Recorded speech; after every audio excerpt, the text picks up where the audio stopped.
Quand David a parlé du panel, pour moi, c'était un incontournable. Donc, merci d'être avec nous aujourd'hui. On va inviter tes panélistes, je vais te laisser les présenter, à te joindre sur scène pour le prochain sujet, Grid Decarbonization and Regional Use of Resources. Yes, so thank you very much, Anne-Marie. We'll switch back to English to welcome, as you said, Julia McNally, Director of Planning, Project and Sustainability at Ontario's Independent Electricity System Operator. We have Simon Bergevin, Director, Energy Trading Floor at Hydro-Québec. And we have from OPG, Asta Wallace, at Environment and Climate Change Director or senior what? Manager. Senior manager. I don't, yeah. I'll promote you for sure. Sure. So how many microphones we'll have? Oh, okay. So the idea here is to have a conversation on the region. So one of my points in my keynote speech was that there is a potential for some regional collaboration. There is a potential for doing more with our neighbors. So I thought it would be great to have some of our neighbors coming here and joining the conversation, and of course also someone formally from Hydro-Québec to basically give a perspective that I cannot give. So that's why we have Simon Bergevin. So I will just give a few minutes or just a brief, let every speaker, panelist to say a few words about herself or himself so that we have a more precise introduction. And then I have a few questions that will start the conversation, and then we'll be able to answer your question, Julia. So please, a few words on yourself first. So again, I'm Julia McNally. I work at the Independent Electricity System Operator in Ontario. So that is Ontario, as many of you may know, is a deregulated, market-oriented electricity system. We are the system planner and operator. So we operate the system minute by minute. And I currently am in the planning group. I've been with the company for about 16 years, and I started my career in energy efficiency. So again, loved the rant. But I'm now leading our effort to create a decarbonized scenario for Ontario's electricity system. We released the report mid-December, so I can't give you too many details, but I will be able to talk about the broad themes in that report. So over to my colleague, Asta. Hello, thank you. So my name is Asta Wallace. I am Senior Manager of Environment and Climate Change at Ontario Power Generation. So we are an electricity company in Ontario. We've got gas, nuclear, and hydroelectric facilities and a biomass facility. So I'm in charge of our overall climate change plan, which has both our net zero targets, so our strategy towards net zero, as well as our adaptation and resiliency portfolio. So working on how we're going to make sure that our facilities are adapting and resilient to the effects of climate change. So I'm relatively new to the role. I've been with OPG for 15 years and actually started my career with Environment and Climate Change Canada, working on air pollution prevention and climate change policy and programs for the transportation sector and the energy sector. So kind of feel like I've come full circle and able to kind of help combat climate change from within OPG. So happy to be here. Thank you for inviting me, and really looking forward to our conversation. Thank you. Simon Bergevin, I'm at Hydro-Québec, Quebec Electricity Company. So I'm Senior Director for Energy Transaction and Commercial Activity, so mainly responsible for our energy trading floor. So we're selling mostly our energy as Pierre-Olivier explained, to our neighboring market, also responsible for business development, so a project that we want to try to build a new line as an ESEC that goes to be able to sell energy in Massachusetts, and also clean CHP, so Champlain-Hudson Pathway Express. And today actually is the groundbreaking. It's the groundbreaking. So announcement today in New York. So a great step to build this line eventually, subsea cable that goes directly from Quebec to New York City, and so responsible in Pierre-Olivier alluded to, our acquisition strategy that we recently bought a month ago, a few 13 generation power station in New England. So. Good, thank you very much. So I shared a list of questions with our panelists before, and well, we may go through some of them, but then of course we'll leave some of your questions in the audience. We'll give you the opportunity to ask some questions. But I'll start with you, Julia. And before getting to your question, can you give us an idea, and maybe Asta could also expand on that, on your the Ontario decarbonization plan? What's in it, or what's forecasted, what's planned, and the load also. What kind of load growth do you see happening in the next 10, 20 years? All right, perfect. I'm glad you prepped us for this. So I think the place I have to start is to say that Ontario is already 90% GHG free. And Pierre-Olivier, you referred to this earlier. We have about 10% of our supply is fossil based. It's gas with a little bit of oil. So we are clean, not as clean as Quebec, but compared to the rest of North America, we're in good shape. But to decarbonize, we have to figure out how to replace that remaining gas. And it's not just a question of energy and capacity. The really tough issue is, how do we replace the operability functions? Right now, gas is there when we need it to respond to sudden changes, either on the demand side or on the generation side. So if something goes wrong, if a line goes down, if a generator doesn't work, our gas plants are there. We've got a sort of a near infinite supply of gas. We've got the Dawn Hub where we store natural gas. So gas gets us through heat waves, cold snaps. It provides us with incredible flexibility. So how do we get that flexibility without gas? That is one of our big challenges, and it's not ours alone. Every jurisdiction that relies on fossil fuels for reliability has the same problem. Kirk, if you solve the problem of affordable low carbon fuels, we might be fine. But if Kirk doesn't solve it, we have to figure out how to deal with that. Quebec's reservoirs may be one of the ways, but that's the big challenge. One of the biggest challenges we face is figuring that out. And conversations like this are important steps along the way. Okay, we are.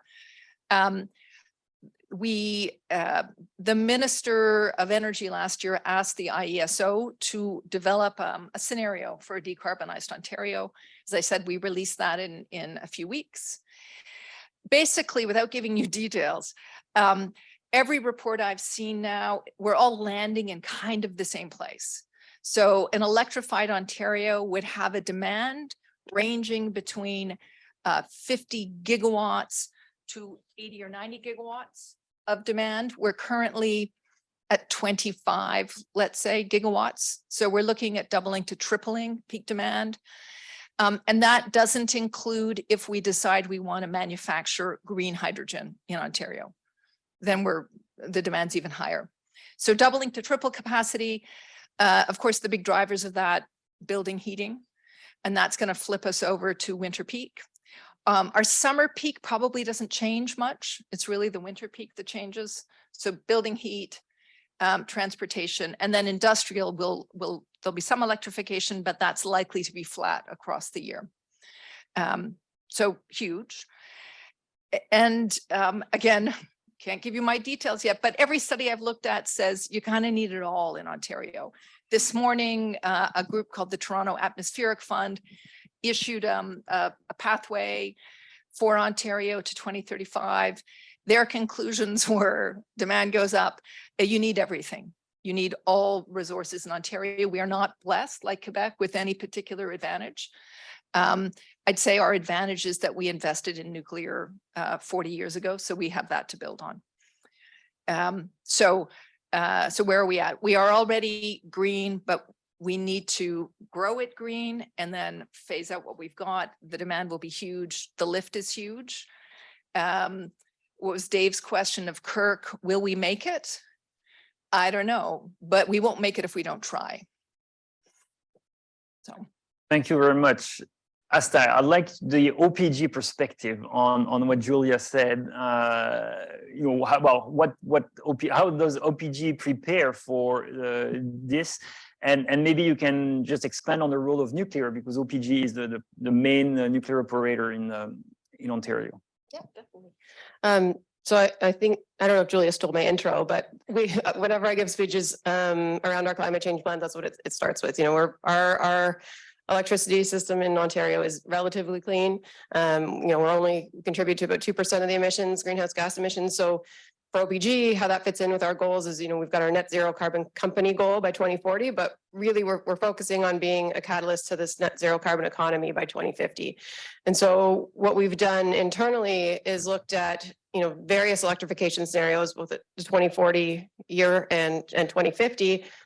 And it's an in-house software that we've developed, and we've been sharing it with whoever will look at it. But what it does is it basically looks at electrification scenario and the demand that is required, and then we have the opportunity to fill that demand with various sources. We've done models on just renewables, a mixture of nuclear and renewables, mixture of nuclear, renewables, and gas, and it'll project what the effect is on both greenhouse gases, cost of electricity, land usage, surplus baseload, and it really gives a good picture of kind of what we're up against. And the 2050 model is, compared to the 2040, very similar. If we want to balance the reliability with costs, with reducing our greenhouse gas emissions, it's what Julia mentioned. We have to have every source available to us to be able to phase out that gas and make sure that we're able to meet the demand. So on the nuclear side, what we're doing is we're investing in and we're developing, and we want to deploy what's called small modular reactors. So we have one project underway right now at our Darlington site, and we've partnered with GE Hitachi, and we've selected their technology, which is a boiling water reactor. So BWR-X is the 10th generation, and it's a 300 megawatt unit. And so the technology is similar to our conventional nuclear stations, otherwise, but it's smaller. It's built modularly. It can, you can put them in a much of a smaller footprint. And so what we're hoping to have one of those deployed by the end of this decade, so online by 2029. Okay, thank you very much. Simon, my question for you is when you hear, Hydro-Québec is already exporting to Ontario and importing from Ontario, mostly during night hours or hours with surplus in Ontario. So there's already some trade. Do you think that could increase? And when you hear the needs, like the need to find a substitute to natural gas in Ontario, do you think Hydro-Québec could do more? Or could there be a bigger role for Hydro-Québec in helping Ontario decarbonize? Yeah, I think certainly. I think we can do more. We have been having a great collaboration and discussion also with Ontario for the past few years. I think in 2017 we have signed a seasonal capacity agreement and also energy sale that helped to displace, to avoid to start gas production. So and we've heard recently, and maybe Julia can rephrase it, but we heard recently that the Ontario government doesn't want to sign new deal with HQ, but HQ is still open for discussion, because to Julia's question earlier, so we have a reservoir that can help also to balance it. And Pierre-Olivier just said that those strategy of buying and selling during the night, and where even Ontario call it surplus baseload generation, so it's the typical shape of profile during the year that they forecasted. So we're able to take their energy, because one important thing, we talk a lot about our annual reservoir, but then one important thing that we don't talk a lot, because we're selling a lot of energy, but all our actual line are also bi-directional. So we can import and we can sell also. And with Ontario, we already have around 14 terawatt hour of capacity that is not fully used, so that we can do more business with Ontario without building any other line. So we're still open to discuss Ontario, any other opportunity that we can try to help them to accomplish. And it is what, and I think we refer it Pierre-Olivier, that one think that we can help by being this, call it battery of the Northeast, is to integrate more intermittent energy throughout our neighboring market. And then another great example is probably also our maritime provinces that still produce not with gas, but with coal also. Is there something that eventually HQ can do? A good question. So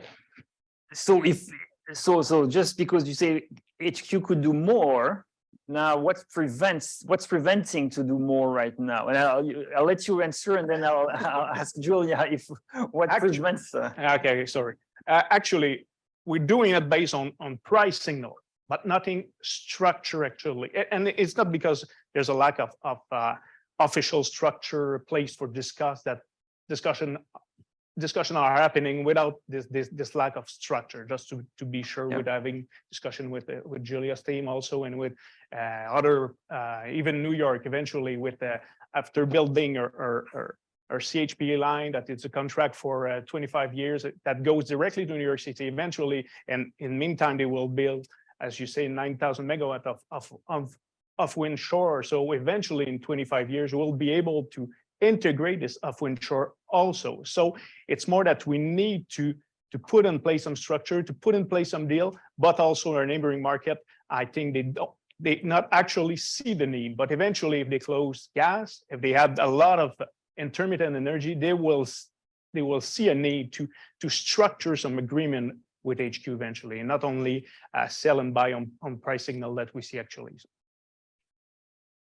Julia, the same question? What prevents Ontario, for example, the natural gas role? Could Hydro-Québec play a bigger role there to substitute? So I'm going to try to be controversial, although I suspect I'm just going to agree with Simon.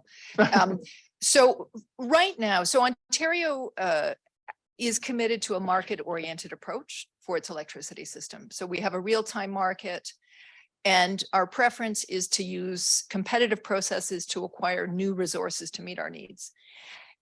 What we put at the bottom of the list of our preferred actions are bilateral contracts. So we've put in place a suite of tools, market-oriented tools, and our plan is to use them because we believe that through competition, we will get the best deal. It'll be transparent and we'll get the lowest options. And so there's been a lot of talk about this deal between Quebec and Ontario. So just so we're all super clear, the deal expires this year. It will run its course, and then next year, June. Well, part of it, right? The capacity swap goes into next year, but I think the energy swap. But our feeling is the fact that it is not being renewed isn't a sign that our relationship with Quebec is not being renewed. Last year, and Simon's already said this, but Quebec sold 7 terawatt hours of energy into our market. And we sold back. So we have an active relationship. It's a long-term relationship. It's a really fruitful relationship. It's a relationship that evolved to deal with the status quo. And I think it does a good job dealing with the status quo. I think the unknown is as we all transition, as we move from summer to winter peaking, we need to have more of these kind of conversations to talk about what does this relationship need to evolve to, and our relationship with you, yours with us, with Manitoba, with the state. So I think it's really important as a region that we begin to think in new paradigms, because the paradigm is shifting. And I don't think we know the answer yet. We know we need more talk, and our CEO met with one of your senior VPs in September. So I think we need more of that conversation. And I'm maybe jumping to one of your other questions, but we've also, the IESO has started a new NPCC committee, thanks to me reading one of Pierre Olivier's papers. So we and Quebec are part of the NPCC, the Northeastern Planning Coordinating Council, focused on reliability. So it's all the Northeast region, we're all there. So there is a committee there called the Task Force on Coordinated Planning, and it is now adopting as a specific part of its mandate to coordinate, to talk about how we do this energy transition planning. To me, it's a small geeky step, but it's a really big, important step that at that reliability table, we start to talk about what the planning issues we're seeing. so that we're starting to have a conversation about what's your plan look like 5, 10, 15, 20 years to begin to coordinate that conversation. So all of that a long way of saying right now we do a lot with Quebec. We have a really good relationship. We think our markets work well, but we need to begin talking about how does that change as the paradigm changes. Asta, you're working for a producer with natural gas power plants. And then when there are some outsiders trying to come in, that could eventually reduce your market share. And then we've seen that in the States, for example, some opponent to these transmission lines were from power producers in New York or in New England. They didn't want to see these lines. So do you see that as a threat for some of your business, or can OPG see that as a threat, or what would be your position towards these kind of new arrangements? Well, I think within the context of the new clean electricity regulations coming in, we're prepared for less gas generation. We want I want what's better for our future generations, and that's a cleaner grid. And OPG is committed to, being catalyst. Ooh.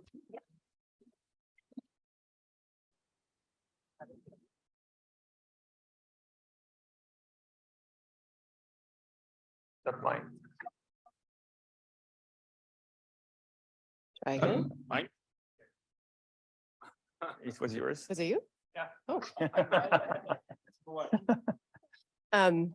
But we also know that the demand is going to increase significantly. So I think, we are going to be looking to our neighbors for support. And if it's coming in the form of, clean renewable electricity, I don't think that's something we could responsibly turn down. Yeah. Yeah, thank you very much. And Simon, maybe like a kind of similar question to you, and then that also goes back to one of the things I said earlier on how Hydro-Québec is perceived in external markets. I mean, you are much bigger than any other company in our neighboring provinces and states. Do you think that's a problem? Do you think there's an different image to project to our neighbors, or isn't it a problem at all? Maybe share the mic. Yes.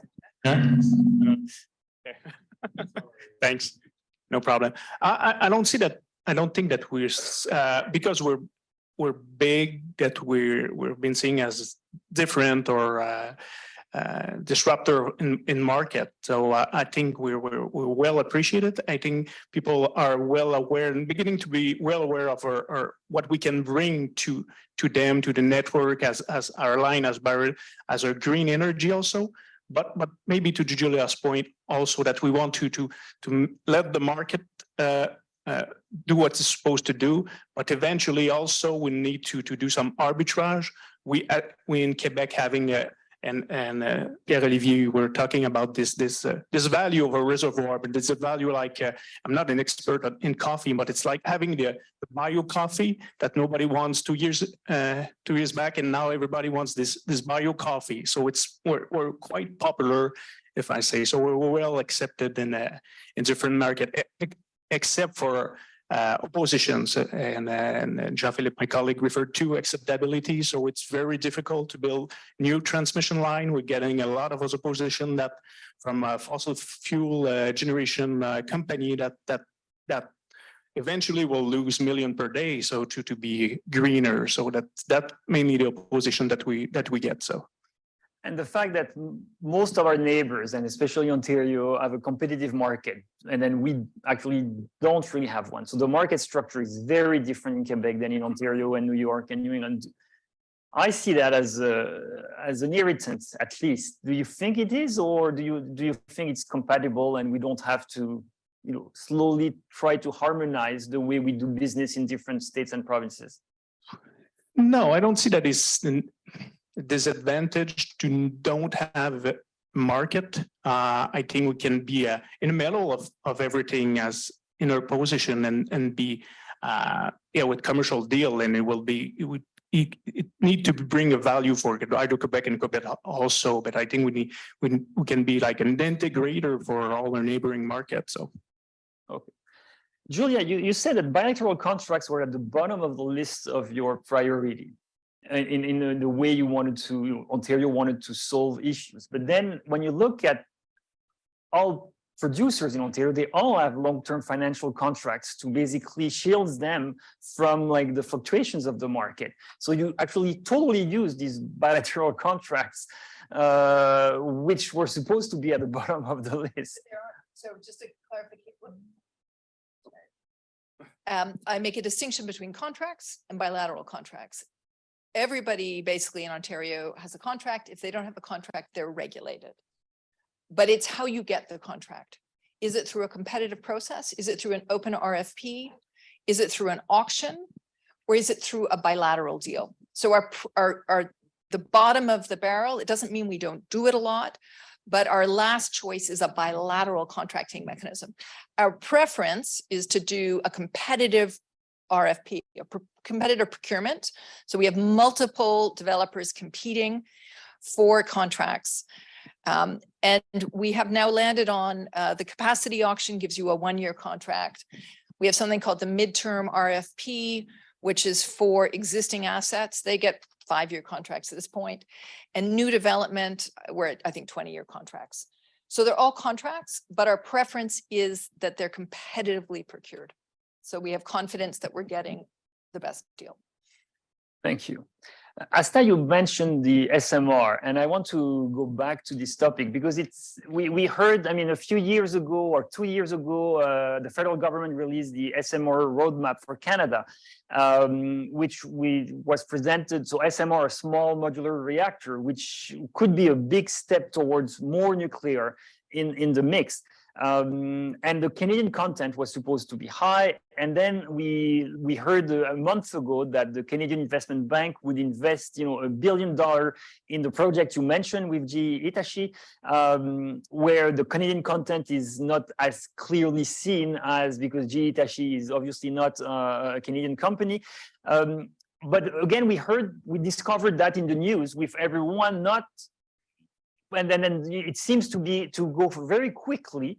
And as you mentioned, by the end of this decade, we should have one running SMR in Ontario. And if we develop one, the idea is to develop many of them. So it's more than $1 billion commitment because it's the Canadian government putting $1 billion and probably OPG putting more money in it. So my question is, what is the planning that was behind that? Was it shared so that all Ontarians were fully aware that this is a big commitment towards more nuclear in the future, and have alternatives been studied so that it's a balance and it's a balanced solution that looked at the different options and chose that one with a clearly articulated and transparent process? I can speak to the process. Not so much how it was shared and communicated, but assuming that my colleagues are out saying similar things, that we started back in 2018 looking at all the different SMR technologies that were out there, and I think there are something like 50 in the world at this point.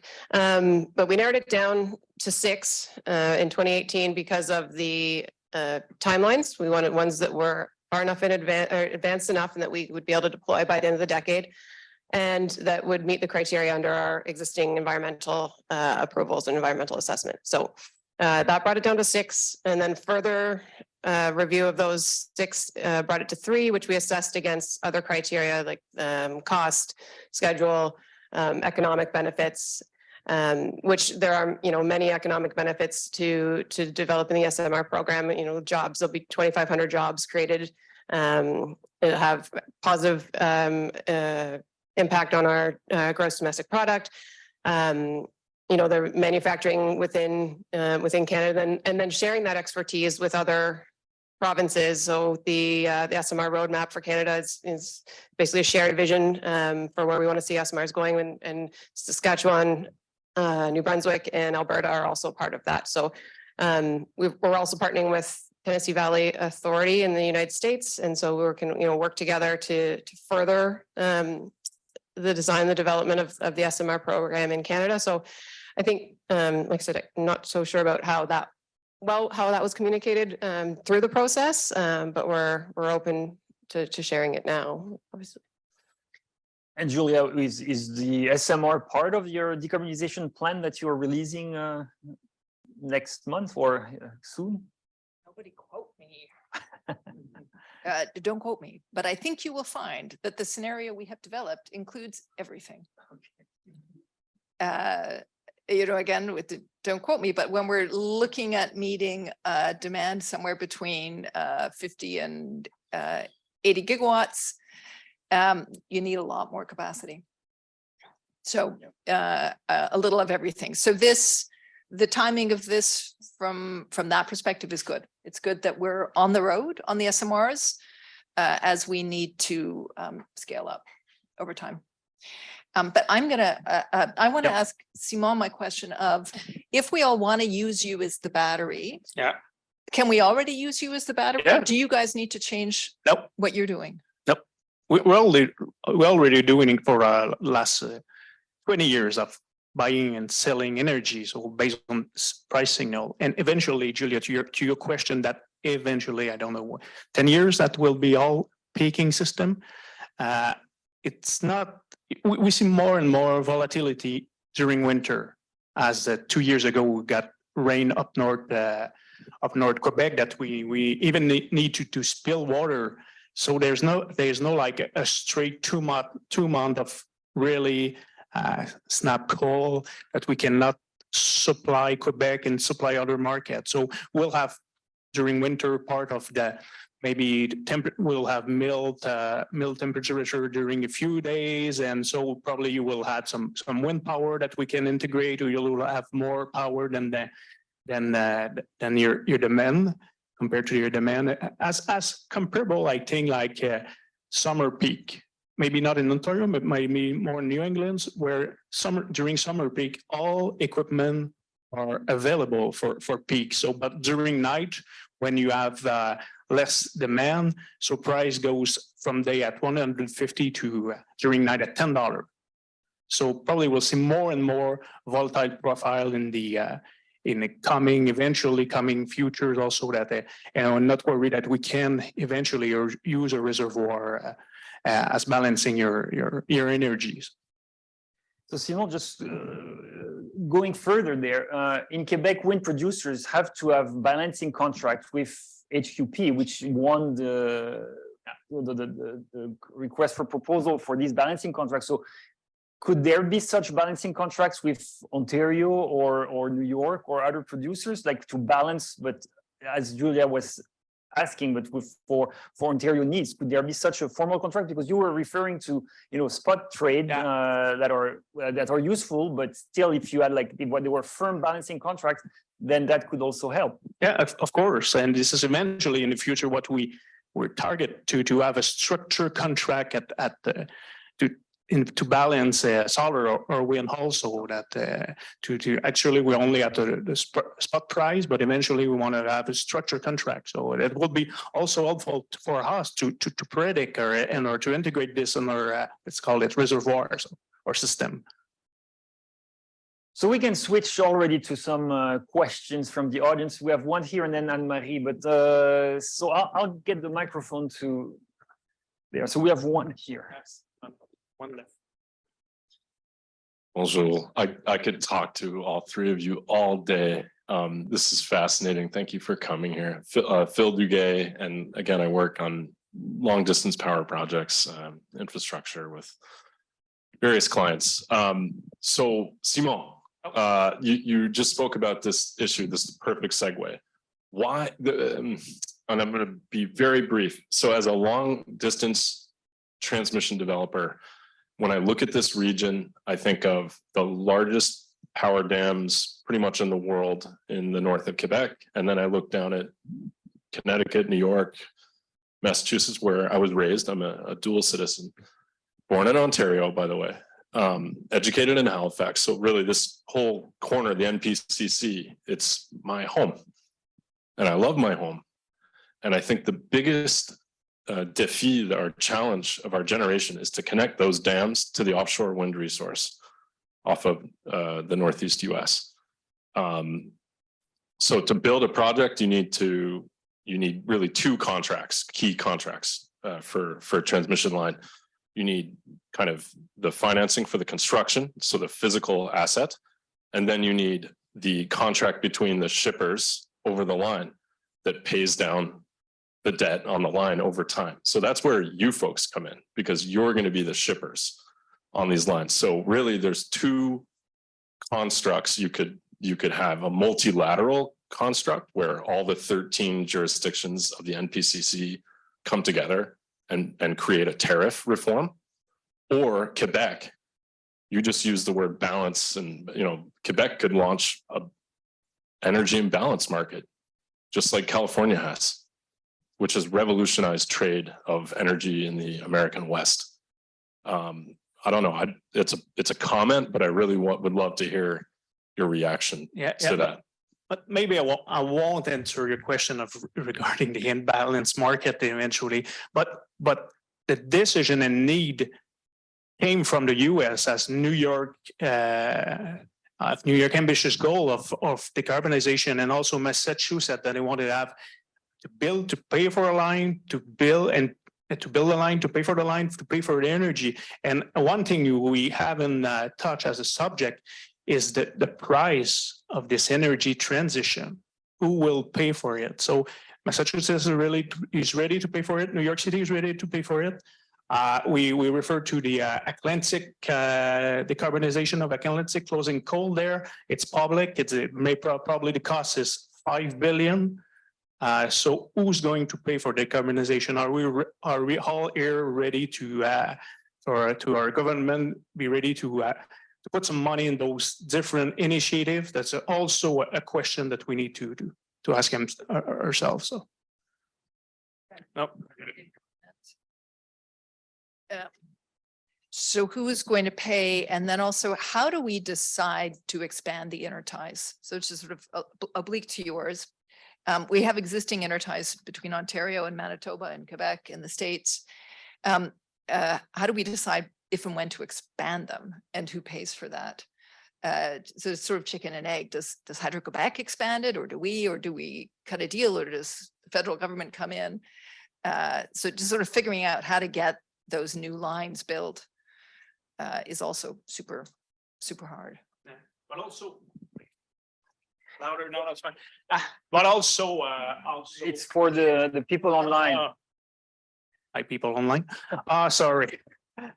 But you have a great point, Julia. But also, where you're going to install SMR, where you're going to install also your wind? Is there possibility to install, to have a vision, integrated vision, even in Quebec, and say, instead of installing your wind now near Gaspésie, is it better probably to install your wind near James Bay beside your generation power? So all those discussion as an integrated vision, and Quebec and other neighboring market that we need to see in future also.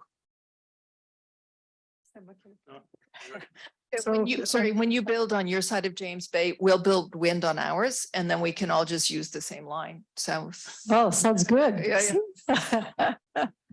So back to who's going to pay. At the end of the day, we have citizens that need renewable, affordable, and secure access to energy. So I'm wondering, I was listening to you, and I'm just an accountant. I'm not in your industry. I'm just thinking from an investor standpoint. When you look at the Energy Transition Commission that worked with the investment community and drove the charge for net zero commitments, what are the pathways? I'm not sure if we have the public opinion and everybody aligned on what needs to be done. And maybe I'm totally wrong, but I looked at the report from the Energy Transition Commission, Lord Alder Taylor, and he's saying globally, it's not feasible to get all the supply and clean energy, period. If we want to align to 1.5 degrees, we need to reduce coal by 95%. The 5% left needs to be cleaner. We need to reduce oil by 75%. We need to reduce gas by 40–60%. And that's not going to, you can't do wind and solar in England. Like, where do you put it? Like, you can do some, but you can't supply the island with clean energy. So when investors look at this, they think, okay, what is required in the energy sector to align to 1.5? And it's not going to zero. You need to reduce to science-based targets. So we need more science on what is science-based target for each industry. So they would ask, okay, can you reduce first to get to lower consumption? Can you replace, but it's not replace to zero if there's none available? And could you carbon capture and store in a cost-effective way? And whatever's left, you need to find great offsets to capture carbon in the atmosphere. So are we having the right conversation on energy transition? On what are the targets? Could we leverage more in science to say, well, for the energy sector, Canada should be no coal, probably, more very, very little, a little bit of gas, because you have the peak period that you need to manage with gas, and that is to be cleaner gas. So it's not zero. And we have a more constructive conversation financing the transition to remain, to continue to provide affordable energy at a reasonable cost. And when it's not at a reasonable cost, does it work to get tax credits, infrastructure project finance with InfraBank and others?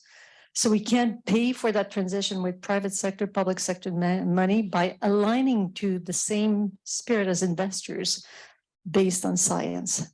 So I'm just lost in the conversation because it's as if we all need to get to zero, but it doesn't seem to work from a cost of living perspective for users. Well, this is a really broad question with that, but Simon. Okay, well, I'll just briefly respond that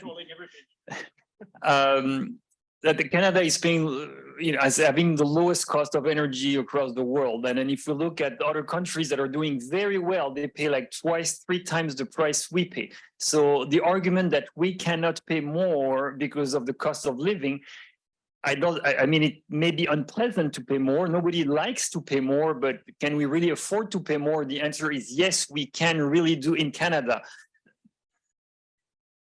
No, well, then yes. So that these people, we need to help them, but that's probably maybe 10, 20, even 40% of these people, the 40% of the lowest income Canadians consume much less energy than the 60%. They consume not 40% of the energy. So they consume maybe 20% of the energy, and the 60 richest consume 80% of the energy. So we can really afford to help them and make the other ones pay more to the value, well, so that they can still have very good standards of living. But I'll let Simon and others react.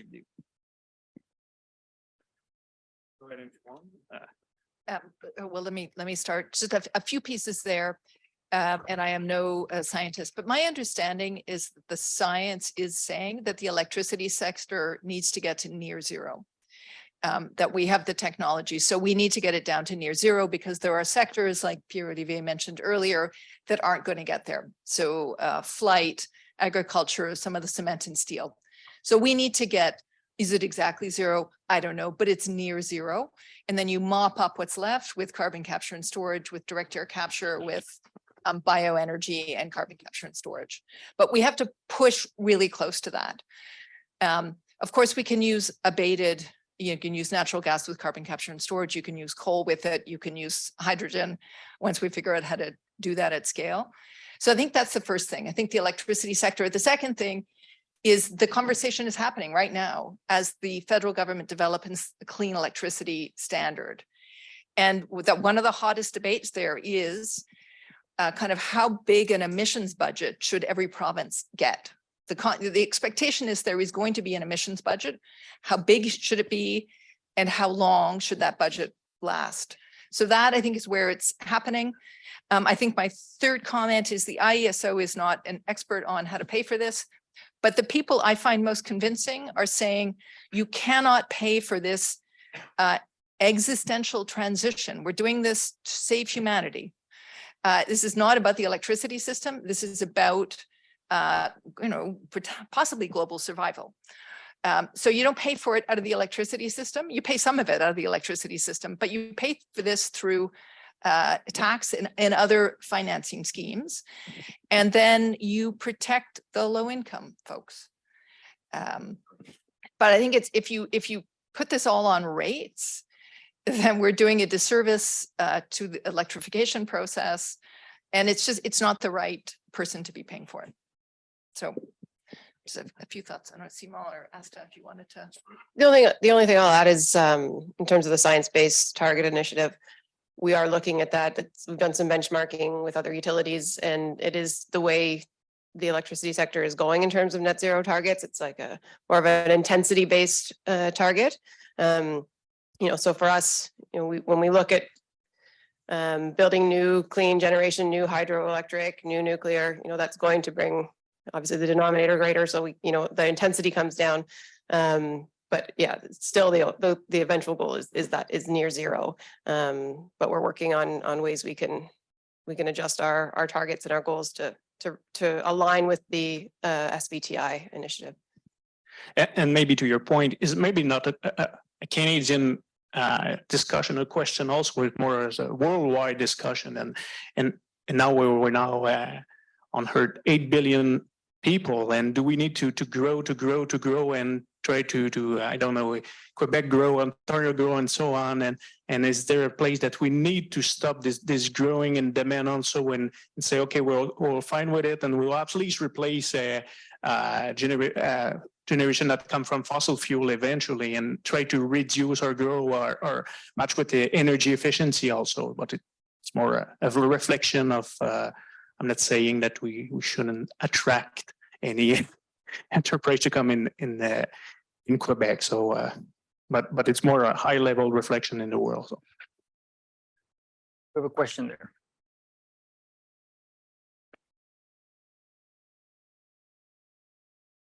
Thank you. So my question will be related to the growth of energy demand and energy efficiency and the tariff structure in Ontario. So we said the most challenging is to decarbonize under the increasing energy demand, especially for electricity. And we know that some drivers to decrease this demand will be through some tariffs, like variable tariffs. You want to decrease your electricity bill, so you will invest. Currently yet in Ontario, distribution companies are moving from variable tariffs to the fixed one. And by 2026, the distribution will be fixed charges. Don't you think it goes in the opposite direction of what we want? Because currently our consumers in Ontario will pay the fixed distribution tariff. And before it was actually important part of the electricity bill. And they will say they will pay all this the same, each month the same price. And they can reduce this part even if they will lower their consumption. Don't you think that we must have more variable tariff related to some consumptions related to power we subscribe rather than fixed charges? So it's a great question, and it picks up on Pierre Olivier's comments at lunchtime. So rate structures are an important tool to drive people to be efficient in their consumption. We did for years have time of use prices, but due to politics, the difference between peak and off-peak prices was very small. We did an analysis to see what behavior it was driving, and it was very small with our time of use. So it's a difficult issue because it's a political issue. It's the same, issue that Quebec will face if they move to tariffs. But I think Pierre Olivier's idea of moving to capacity-based pricing is an interesting one. We've got capacity-based prices for our large customers.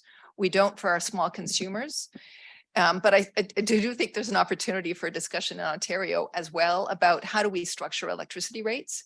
We have decoupled our distribution rates. So there is no disincentive for the electricity distributors to run energy efficiency programs because the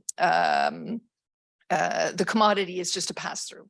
So their fixed costs are covered. I think that was a really important step, but I think there is room to have a discussion about moving to different rate structures. So just because our time of use rates didn't have a ton of impact, I don't know how much difference there will be in more people moving to the fixed rate, but it is an opportunity to have more important conversations.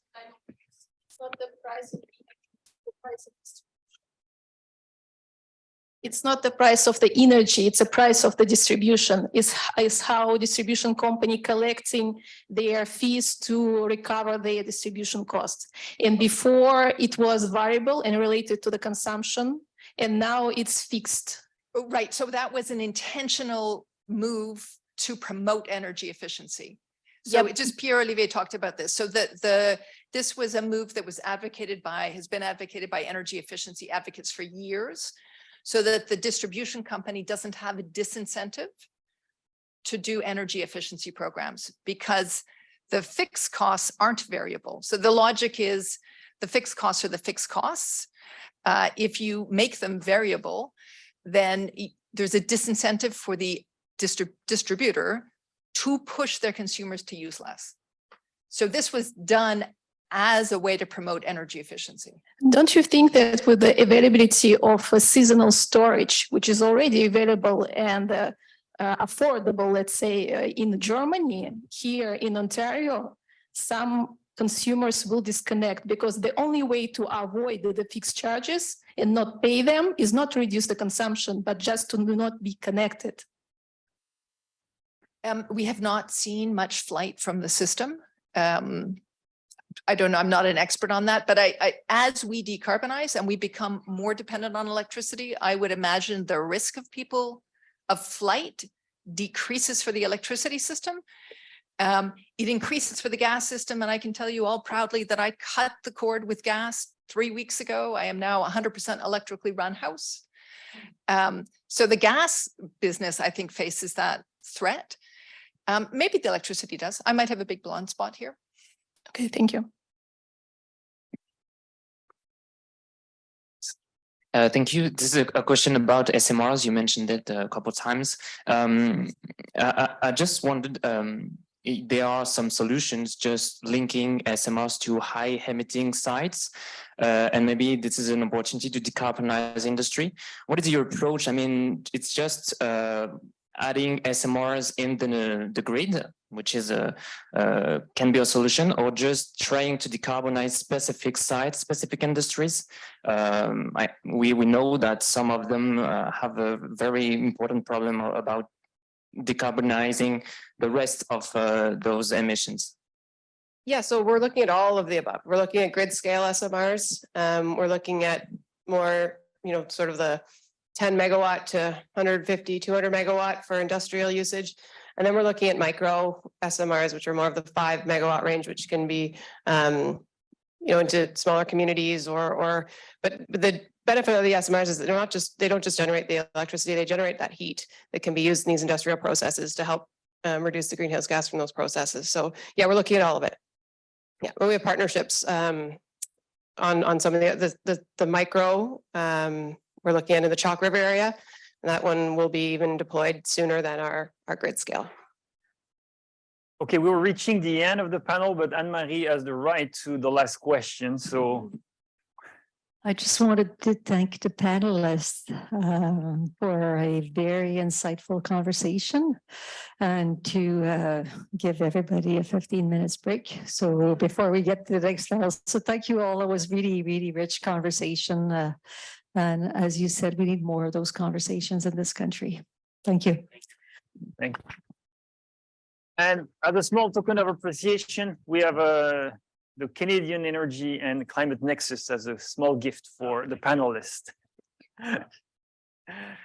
Okay, thank you.